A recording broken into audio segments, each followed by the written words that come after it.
بسم اللہ الرحمن الرحیم. دس از آمنہ اور آج کا ٹاپک ہے انڈین کاؤنسل ایکٹ 1909. آج کا ٹاپک بہت امپورٹنٹ ہے. اس میں ہم دیکھیں گے کس طرح قائد اعظم محمد علی جناح کی انٹری ہوئی پاکستان کی ہسٹری میں، as well as All India Muslim League کس طرح ٹوٹی. لیکن اس سے پہلے میں آپ سے ایک چھوٹی سی اچھی سی بات شیئر کرنا چاہتی ہوں. ہر انسان کی ایک امیجنری ورلڈ ہے، اور اس امیجنری ورلڈ میں آپ کو بہت بڑے بڑے خواب دیکھنے ہیں. آپ بڑے بڑے خواب دیکھیں گے تبھی وہ چیز آپ کے سب کانشیس میں آئے گی، اور پھر ہی آپ کچھ کریں گے اور وہ ریئلٹی کا حصہ بنے گی. تو آپ کو بڑے بڑے خواب دیکھنے ہیں اور ان خوابوں کو پورا کرنے کے لیے آپ کو محنت کرنی ہے. اب اسٹریٹ اوے اپنے ٹاپک پہ آتے ہیں. Today we will discuss about Indian Council Act 1909. اس سے پہلے میں آپ کے ساتھ 1892 کا ایکٹ ڈسکس کر چکی ہوں. اگر آپ نے وہ ویڈیو نہیں دیکھی تو آپ وہ ویڈیو دیکھیں، ادروائز آپ کو 1909 کا ایکٹ سمجھ نہیں آنے والا. سو انڈین کاؤنسل ایکٹ 1909 کو منٹو مارلے ریفارمز بھی کہتے ہیں. کیوں اس کو منٹو مارلے ریفارمز کہتے ہیں؟ کیونکہ اس میں ڈیمانڈز جو رکھی تھی مسلمانوں نے برٹش گورنر جنرل کے سامنے، اس میں گورنر جنرل کون تھا؟ منٹو. اور اس میں سیکرٹری آف انڈین افیئرز کون تھا؟ مارلے. ان دونوں نے مسلمانوں کی وہ ڈیمانڈز برٹش پارلیمنٹ تک پہنچائی تھی. اس وجہ سے اس ایکٹ کو منٹو مارلے ریفارمز بھی کہتے ہیں. بیسیکلی یہ ایکٹ کیا تھا؟ اگر میں اس کو 2-3 سینٹینسز میں ڈیفائن کروں، so it was an act of parliament of UK that brought about a limited increase in involvement of Indians in governance of British India. اچھا، اب یہاں پہ UK کی پارلیمنٹ کا کہاں سے لنک آ گیا؟ دیکھیں، لاسٹ لیکچر میں نے آپ کو بتایا تھا کہ 2 طرح کی پارٹیز ہوتی ہیں انگلینڈ میں. کون کون سی؟ ایک ہوگی لبرل، ایک ہوگی کنزرویٹو. تو جب لبرل آئے گی اس نے ہمیشہ ریفارمز انٹروڈیوس کروانے ہیں. تو 1909 کا جو ٹائم تھا، اس ٹائم جو انگلینڈ میں، جو UK میں پارٹی آئی تھی وہ تھی لبرل پارٹی. تو اس نے یہ ڈیسائیڈ کیا کہ میں نے برٹش انڈیا میں بھی ریفارمز انٹروڈیوس کروانے ہیں. سو UK کی پارلیمنٹ میں اس ایکٹ کو انٹروڈیوس کیا گیا.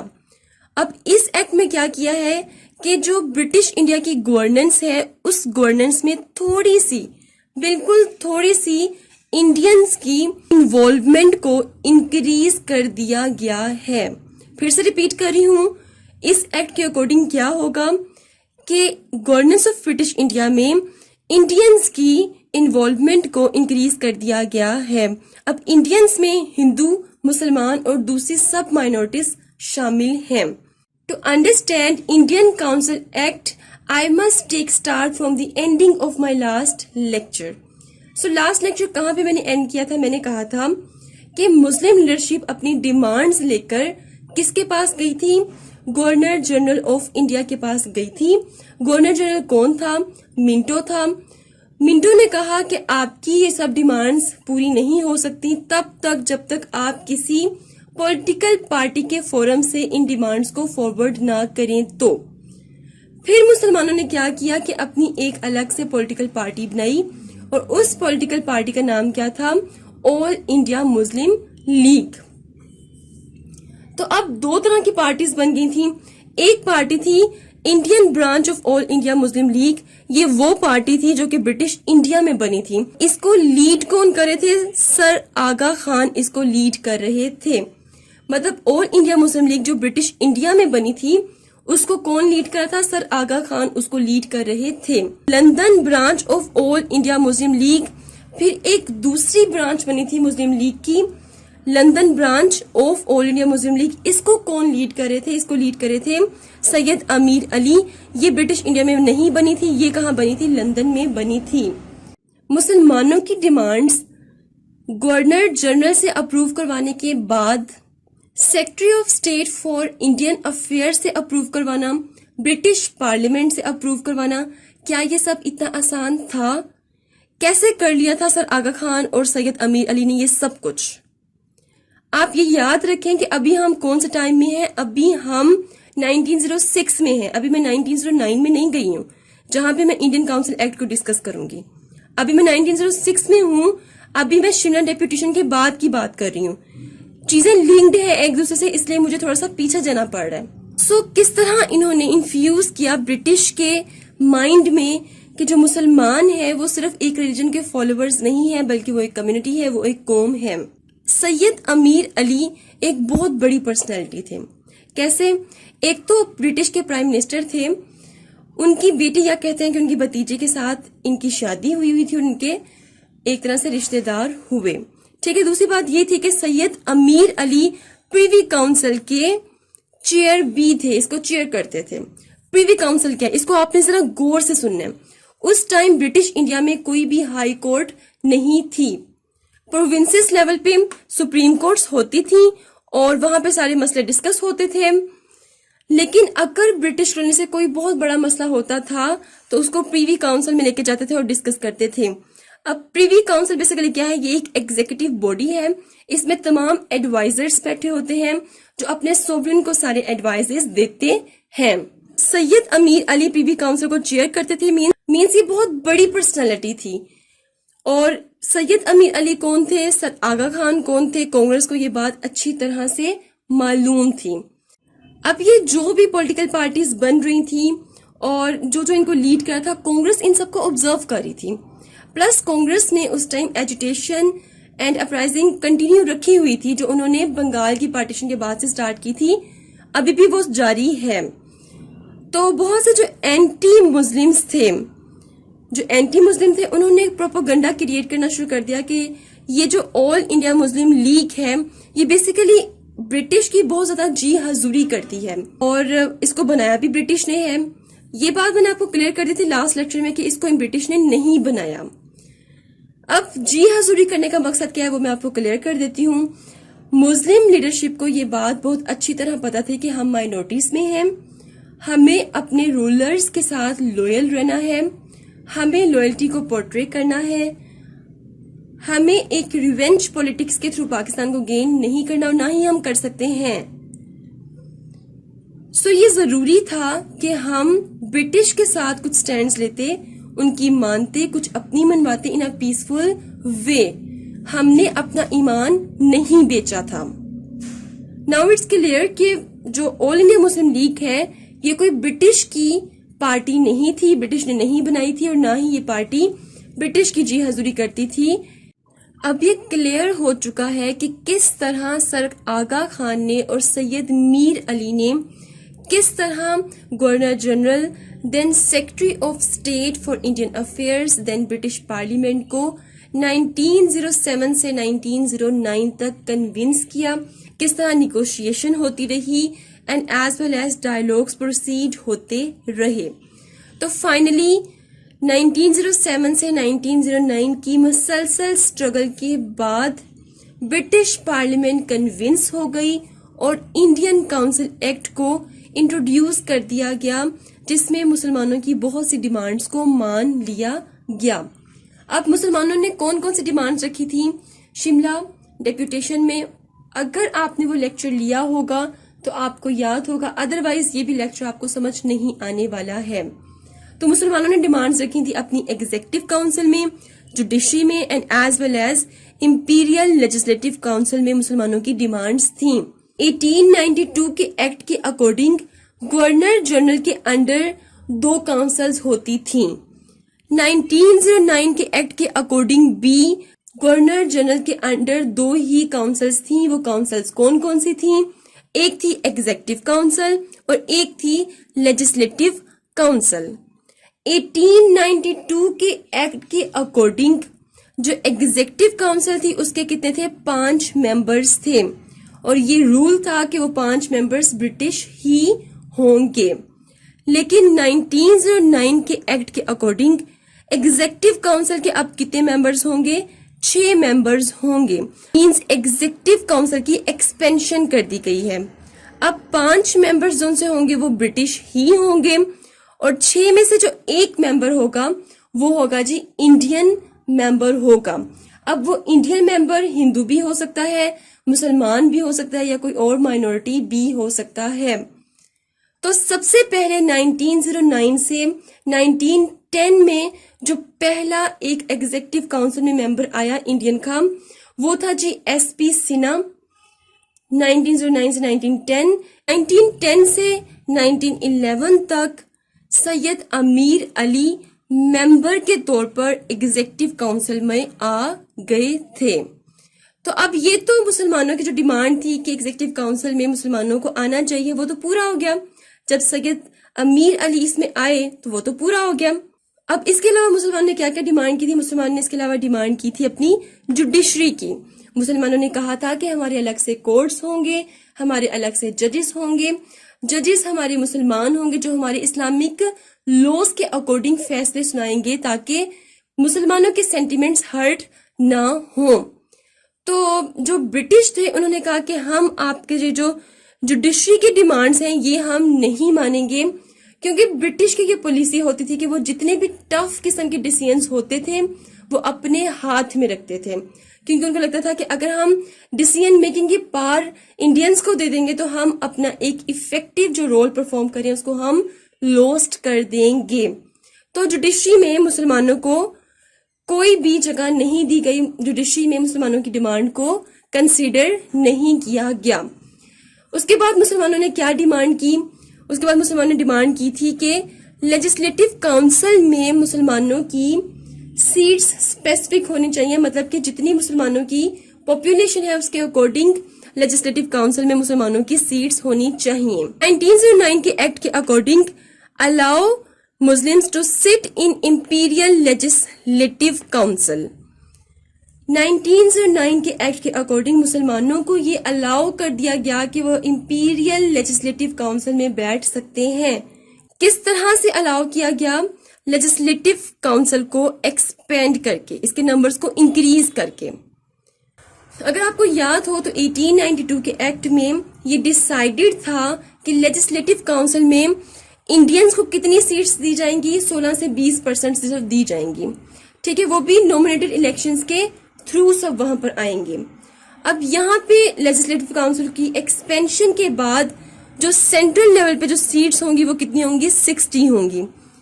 1892 کے ایکٹ میں سینٹرل لیول پہ کتنی سیٹس تھیں؟ 20% انڈینز کی تھیں اور 60% برٹش کی تھیں. اب 60 سیٹس دے دی گئی ہیں جس میں سے 27 انڈینز کی سیٹس ہوں گی اور 33 برٹش کی سیٹس ہوں گی. اس کے علاوہ پروونس لیول پہ بمبئی, مدراس, بنگال, ان میں اپ ٹو 50 جو سیٹس تھیں وہ بڑھا دی گئی تھیں. بات آتی ہے اس میں مسلم لیڈرشپ کو یہاں پہ مسئلہ تھا, انہوں نے یہاں پہ ڈیمانڈ کی تھی. انہوں نے کہا تھا کہ ہمیں سینٹرل لیول پہ اسمبلی میں ہماری مسلمانوں کی الگ سے اسپیسیفک سیٹس ہونی چاہیے ہماری پاپولیشن کے اکارڈنگ. تو یہاں پہ کام تو وہی ہوا ہے کہ انڈینز کو 27 سیٹس دینے کا مطلب یہ ہے کہ انڈینز میں ہندو, مسلمان, دوسری مائنورٹیز ان سب کو یہ 27 سیٹس دی گئی ہیں. اور یہ بھی بات کنفرم تھی کہ برٹش انڈیا میں میجورٹی تھی ہندوؤں کی, اور اگر نومینیٹڈ الیکشنز ہوتے تو کس نے نومینیٹ ہو کے آنا تھا؟ ہندوؤں نے. تو مسلم لیڈرشپ نے یہ کہا کہ مسئلہ تو ہمارا وہیں کھڑا ہوا ہے, اگر الیکشنز ہوتے ہیں تو ہندو میجورٹی میں وہی آگے آئیں گے تو ہم کہاں جائیں, پھر ہمیں کس طرح لیجسلیٹو کاؤنسل میں جگہ دی جائے گی. برٹش نے کہا کہ ٹھیک ہے, یہ جو 27 انڈینز سیٹس ہم نے دی ہیں ان میں سے جو 6 سیٹس ہیں وہ مسلمانوں کی ہم نے اسپیسیفک سیٹس کر دی ہیں, وہ مسلمانوں کی ہی سیٹس ہوں گی. ٹھیک, اچھا اب یہاں پہ انٹری ہوگی قائد اعظم محمد علی جناح کی. اب یہ جو سیٹس ملی ہیں 6 مسلمانوں کو کہاں ملی ہے؟ لیجسلیٹو کاؤنسل میں ملی ہیں. ان 6 سیٹوں میں سے ایک میں قائد اعظم محمد علی جناح نومینیٹ ہو کر آئیں گے. اب کانگریس یہ سب کچھ دیکھ رہی تھی کہ مسلمانوں کو الگ سے 6 سیٹیں مل گئی ہیں, ان سے یہ برداشت نہیں ہو رہا تھا. مسئلہ صرف اور صرف کس چیز کا تھا؟ مسلمانوں کے سیپریٹ الیکٹریٹ کا تھا. سیپریٹ الیکٹریٹ کیا ہوتا ہے کہ مسلمانوں کے الگ سے الیکشنز ہوں گے, اور ہندو یہ نہیں چاہتے تھے کہ مسلمانوں کے الگ سے الیکشنز ہوں. کیوں نہیں چاہتے تھے؟ کیونکہ یہ جو 6 سیٹس مسلمانوں کو ملی تھی یہ مسلم لیڈرشپ کی ایک مورل سکسیس تھی جو کہ ہندوؤں سے برداشت نہیں ہو رہی تھی. Now it's clear to you کس طرح مسلم لیڈرشپ کے کچھ ڈیمانڈز کو مانا گیا 1909 کے ایکٹ میں اور کچھ ڈیمانڈز کو نہیں بھی مانا گیا، جیسے کہ جوڈیشری کو نہیں مانا گیا. اس کے علاوہ جو کاؤنسلز تھیں جیسے کہ لیجسلیٹو کاؤنسل، جیسے کہ ایگزیکٹو کاؤنسل، ان دونوں کاؤنسلز کی پاور کو بھی انکریز کر دیا گیا. کس طرح سے انکریز کر دیا گیا کہ اب یہ ریزولوشنز بنا سکتی ہیں، اس کے ساتھ ساتھ اب وہ کوئی کوشچنز بھی پٹ کر سکتی ہیں. اس سے پہلے اگر 1892 کا ایکٹ دیکھیں تو اس میں کیا تھا کہ کاؤنسلز تھی، ان کی جو پاور تھی وہ لمیٹڈ تھی، لیکن 1909 کے ایکٹ میں ان کی پاور کو انکریز کر دیا گیا ہے. Councils can put questions now. اس کے علاوہ مسلمانوں کی جو ڈیمانڈز تھی کہ ہمیں جابس دی جائیں، ہماری یونیورسٹیز ہونی چاہیے، ایکسیکٹرا ایکسیکٹرا، تو یہ بھی پوری نہیں ہوئی تھی. جابس بھی نہیں دی گئی تھی، یونیورسٹیز بھی نہیں بنائی گئی تھی، لیکن مسلمانوں کو تسلی تھی، مسلم لیڈرشپ کو یہ پتا تھا کہ ہمارے پاس فنڈ ہے، یہ سب کچھ بھی ہو جائے گا. جو ہمارا سب سے بڑا پرپس تھا کہ ہم سینٹرل پولیٹکس میں مسلمانوں کی ریپرزنٹیشن چاہتے تھے، ہم اسمبلی میں مسلمانوں کو دیکھنا چاہتے تھے، اور مسلمان آ چکے ہیں ایگزیکٹو اور لیجسلیٹو کاؤنسل میں. اب آتے ہیں سیپریٹ الیکٹوریٹ پہ، جو سب سے بڑا مسئلہ تھا کانگریس کے لیے. جب سے پولیٹیکل موومنٹ، جب سے فریڈم موومنٹ سٹارٹ ہوئی تھی، تب سے لے کے 1947 تک جتنے بھی ڈفرینسز تھے کانگریس کے آل انڈیا مسلم لیگ کے ساتھ، ان سب میں سے جو سب سے بڑا ڈفرینس تھا، جو سب سے بڑا مسئلہ تھا کانگریس کو، وہ سیپریٹ الیکٹوریٹ کا مسئلہ تھا کانگریس کو. ایسا کیا ہے اس سیپریٹ الیکٹوریٹ میں کہ کانگریس سے یہ برداشت نہیں ہو رہا کہ مسلمانوں کا الگ سے اپنا الیکٹوریٹ ہو؟ اس بات کو انڈرسٹینڈ کرنے کے لیے میں یہاں پہ آپ کو ایک چھوٹی سی اگزامپل دیتی ہوں. فرض کریں کہ میری ایک یونیورسٹی ہے اور میں نے وہاں پر ایک اسٹوڈنٹ کاؤنسل بنائی ہے. اس اسٹوڈنٹ کاؤنسل میں 25 لڑکیاں ہیں اور 75 اس میں بوائز ہیں. ٹھیک ہے، اب یہ جو بوائز ہیں یہ ان لڑکیوں کو اچھا نہیں سمجھتے ہیں. یہ کہتے ہیں کہ بھائی ہمیں یقین ہے ایک پیٹریارکی سوسائٹی پہ، بوائز ڈومیننٹ ہونے چاہیے، ہماری مرضی، ہم گرلز کے رائٹ دیں یا نہ دیں، ہم جیسے چاہتے ہیں گرلز ویسے ہی چلیں. یہ میں آپ کو جسٹ ایک ایگزامپل دے رہی ہوں، آپ کو جسٹ امیجن کرنا ہے یہ. اب اسٹوڈنٹ کاؤنسل میں آپ نے کروانے ہیں الیکشنز. الیکشن کتنی سیٹوں پہ کروانے ہیں؟ 3 سیٹوں پہ کروانے ہیں. اب آپ کو یہ صاف صاف کلیئرلی نظر آ رہا ہے کہ لڑکے جو سے ہیں وہ میجورٹی میں ہیں اور لڑکیاں منورٹی میں ہیں. اب جب الیکشنز ہوں گے تو ان 3 سیٹوں پہ کون آ جائیں گے؟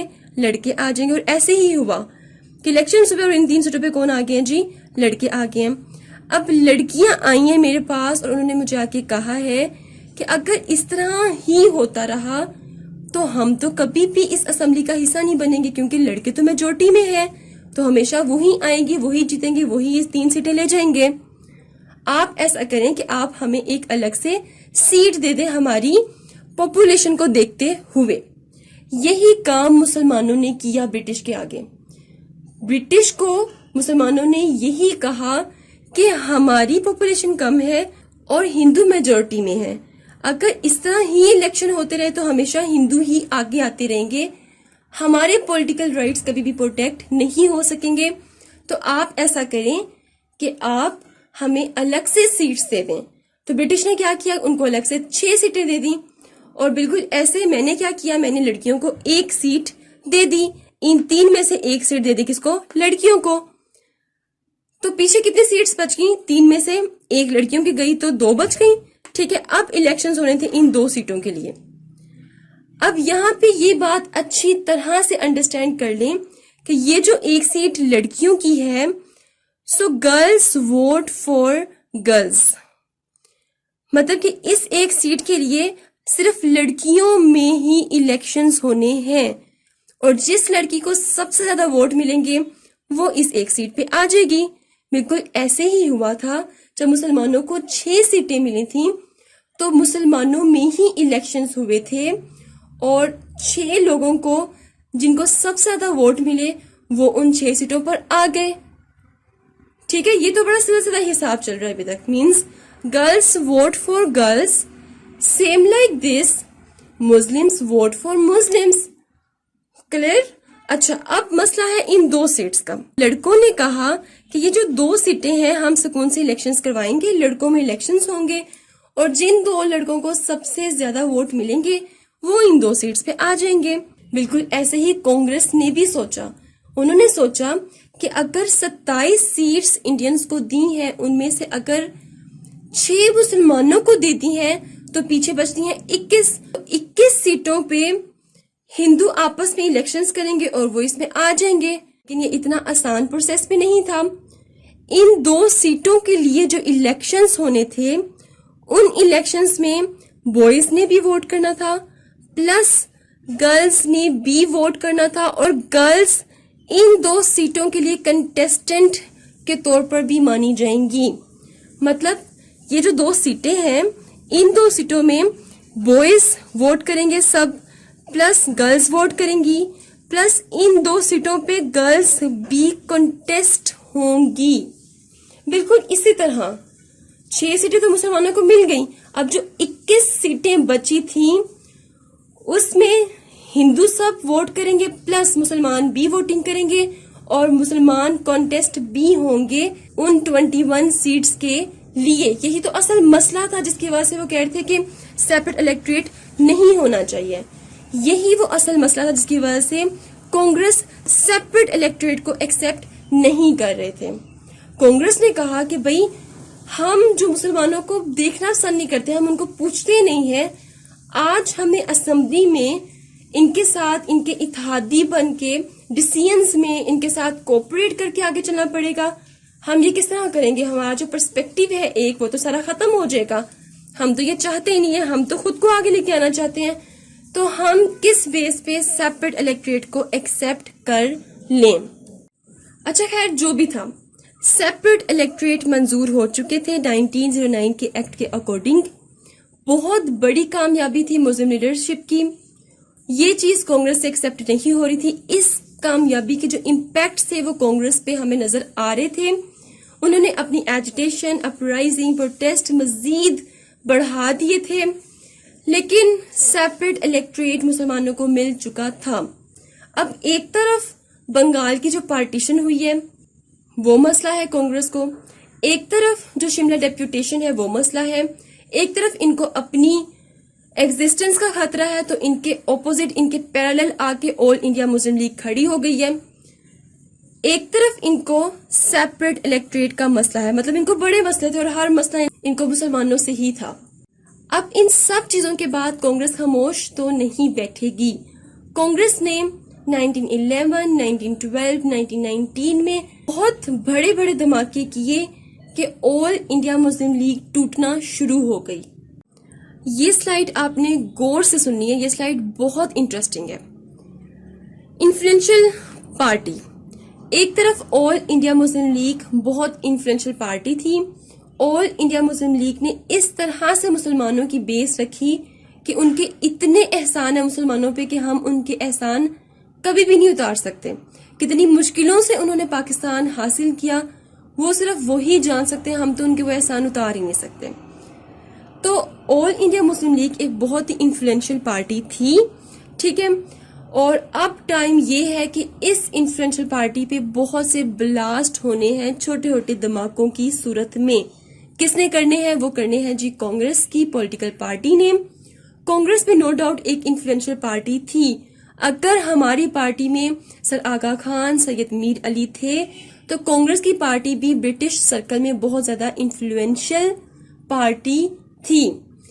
تو پہلا دھماکہ دیکھتے ہیں, پہلا بلاسٹ انہوں نے آل انڈیا مسلم لیگ پر کون سا کیا وہ دیکھتے ہیں.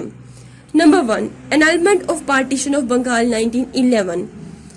بنگال کو 1911 میں جو ریکمبائن کیا گیا ہے وہ بہت بڑا ایک دھماکہ تھا آل انڈیا مسلم لیگ کے لیے, مسلم لیڈرشپ کے لیے.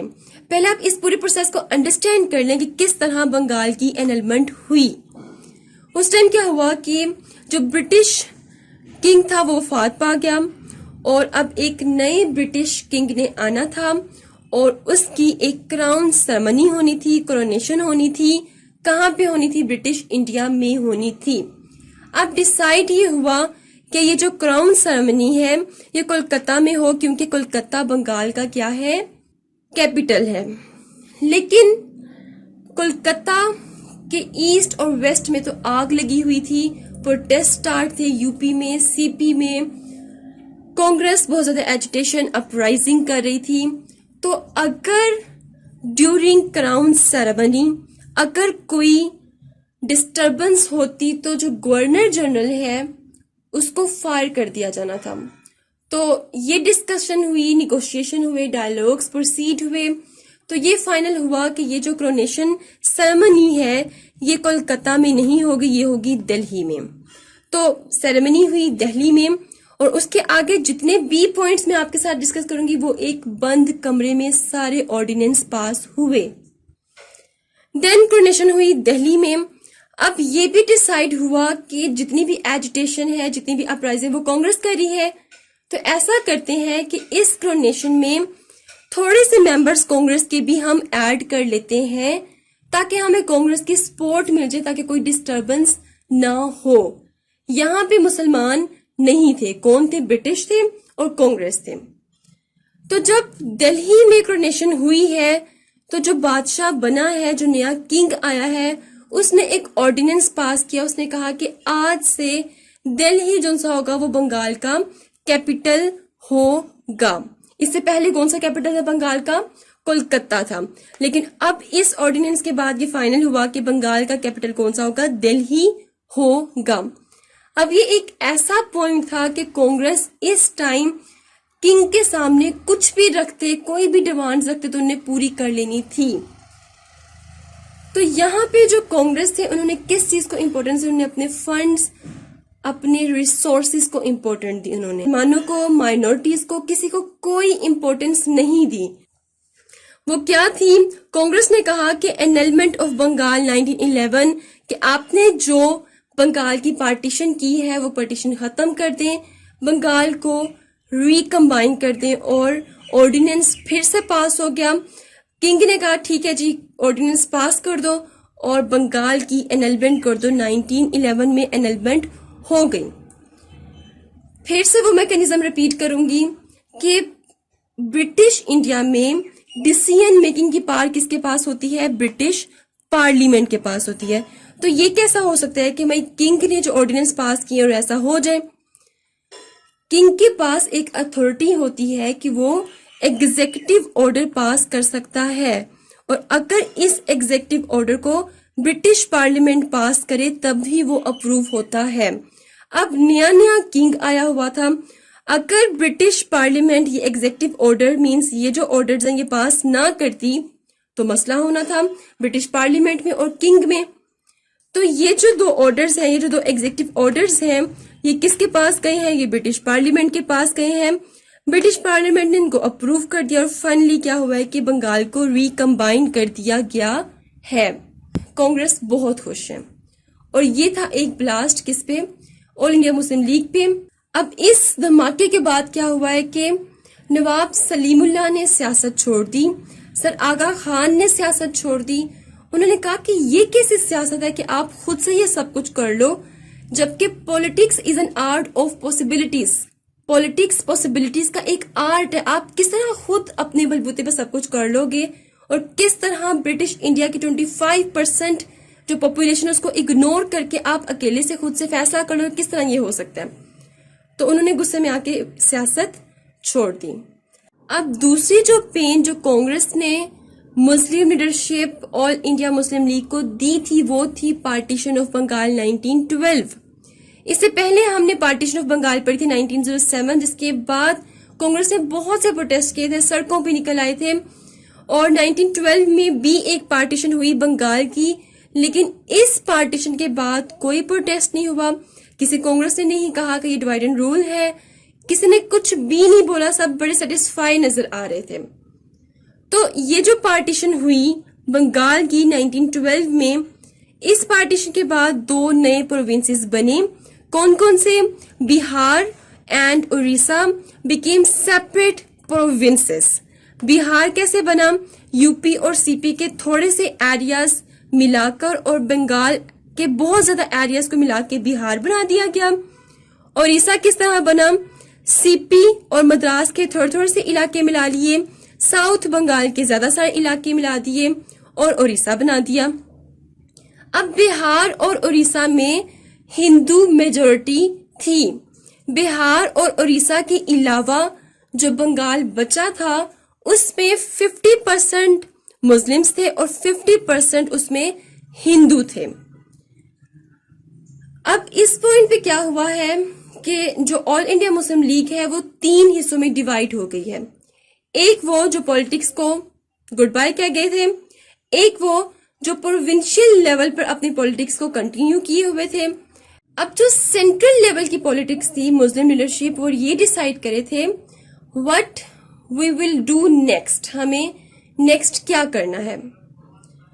سو سینٹرل لیڈرشپ مسلم لیڈرشپ نے یہ ڈیسائیڈ کیا کہ کانگریس کے ساتھ ہمارے جتنے بھی ڈفرینسز آ رہے ہیں سب سے پہلے ہمیں ان کو ریموو کرنا ہے کیونکہ ہم پیسفل وے میں آگے جانا چاہتے ہیں.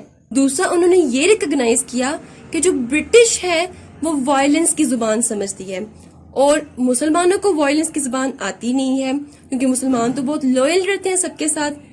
وائلنس کی زبان کس کو آتی ہے؟ کانگریس کو آتی ہے, اور کانگریس کو جہاں ضرورت پڑے گی وہ یہ وائلنس یوز کر کے اپنا انٹرسٹ اٹین کرے گی. تو بہتر یہ ہے کہ سب سے پہلے ہمیں کانگریس کے ساتھ اپنے ڈیفرنسز کو ختم کرنا ہے. اب یہ ڈیفرنسز کس نے ختم کیے, کیسے ختم ہوئے, یہ ہم دیکھیں گے اپنی نیکسٹ ویڈیو میں. دس از آل اباؤٹ 1909 ایکٹ, کس طرح مسلمانوں کی ڈیمانڈز پوری ہوئیں. اب بات کرتے ہیں آپ کے کمنٹس کی. کمنٹس میں پاکستان افیئرز کی بکس کے بارے میں پوچھا جا رہا ہے. ٹو بی ویری آنیسٹ, جتنی بھی پاکستان افیئرز کی ریکمینڈیڈ بکس ہیں فار سی ایس ایس اور پی ایم ایس, اس پہ پاکستان کی ہسٹری کو اتنے اچھے وے میں ایک سیکوینس نہیں لے کے جایا جا رہا. آپ کنفیوز ہو جائیں گے, ہر چیز کو کور نہیں کیا گیا ہے. لیکن میں آپ کو کلیئر کرتی جاؤں کہ اس ٹائم سی ایس ایس کی جو ریکمینڈیڈ بکس ہیں نو ڈاؤٹ وہ بہت اچھی ہیں, لیکن ہسٹری کے اسپیکٹ سے اگر میں بات کروں تو کے عزیز کی the murder of history one of the best book. Now do write your questions in comment section below and hit the like and subscribe button if you haven't yet. ملتے ہیں next hot issue کے ساتھ. Until then مجھے اپنی دعاؤں میں یاد رکھیے. Stay tuned and اللہ حافظ.